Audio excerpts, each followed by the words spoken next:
Our Gospel reading today is taken from Luke chapter 2, and it is integral to my words this morning. So I'll read the Gospel, and then as I finish the Gospel, you can just take a gentle seat, or sit gently. In those days a decree went out from Emperor Augustus that all the world should be registered.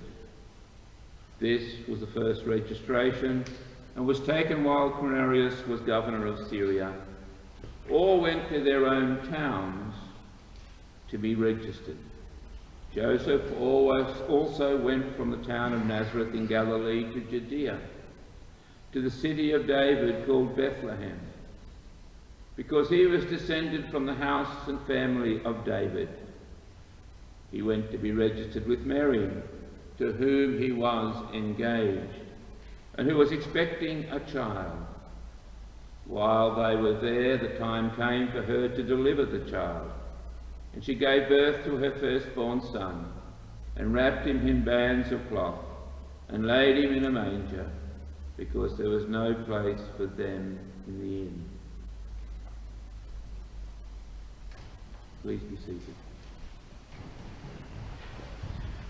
Mary, the mother of Jesus, a woman, a person who said yes in a world of no, who said yes to giving life and breath to the Son of God, the Prince of Peace, who said yes to God in a world of no, in a world of no peace, no freedom, no hope, in a world of no power, no sovereignty, no voice, in a world of no recognition, no visibility, no safety, in a world of no,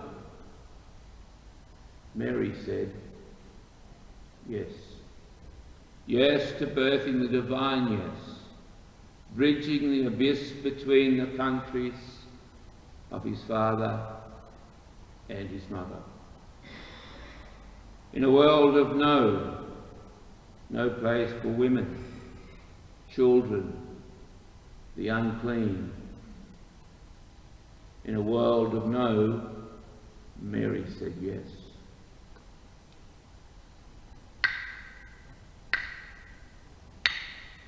Christ our Lord did not come to bring peace to the world as a kind of spiritual tranquilizer. He brought to his disciples a vocation and a task, to struggle in the world of violence, to establish his peace not only in their own hearts, but in society itself.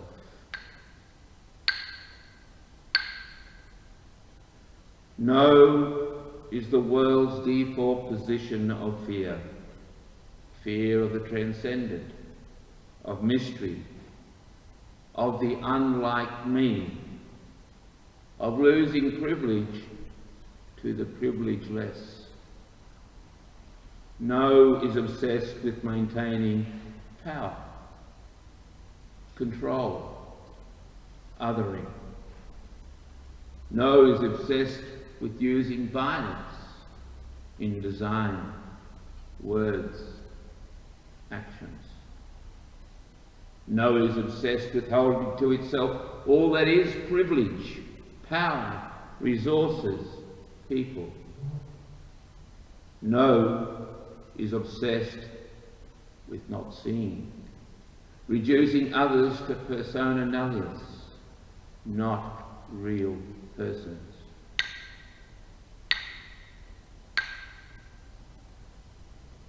The person can never be properly understood outside the framework of social relationships and obligations.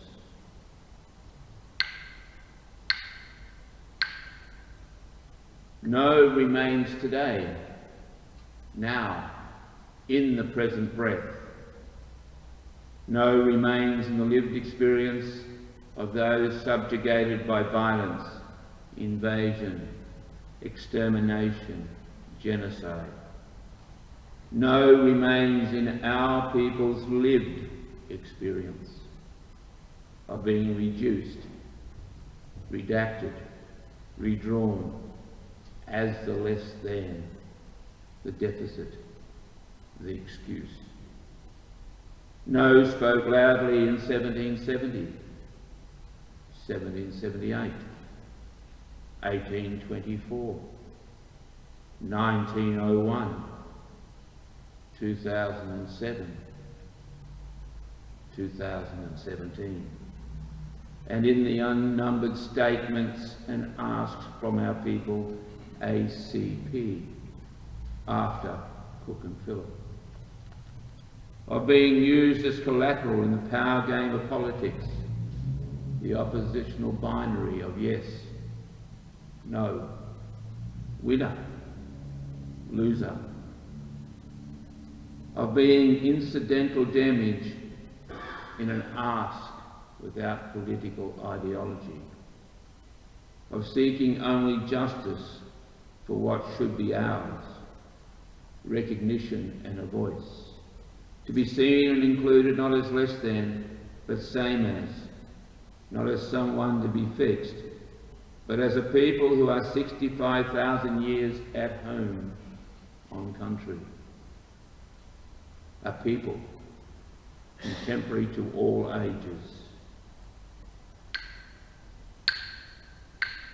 The person finds their reason for existence in the realm of truth, justice, love and liberty.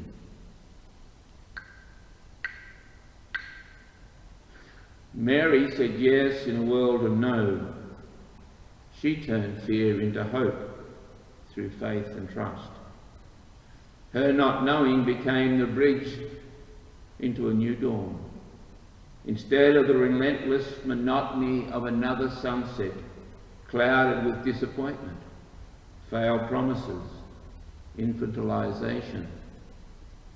Her not knowing soared above what she knew, lived, recalled, in story, song, and dance, in the colonial memory of dispossession,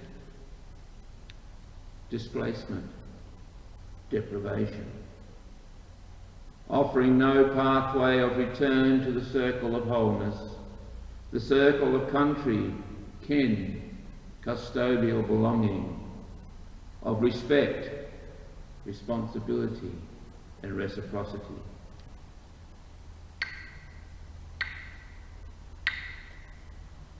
If the person is to function rationally as a member of society, they must meet others on the common ground of reason. Mary's yes can be your yes, the yes of accepting the outstretched hand, the dream of a renewed nation, birthed in conciliation and truth, repairing a fractured nation as the yes Mary bore repaired the relationship between God and creation. The relationship between the always was and always will be, and those who came, dispersed, settled without seeing. Mary heard the voice of the first morning, "Let there be." The voice heard Mary's voice and saw that she was good. Into the world came our voice for the common good. Can we hear echoes of these voices in our time? To say, yes, here I am. The alternative? The Judas kiss, 30 pieces of silver for the souls of the first people. Make Mary's yes your yes.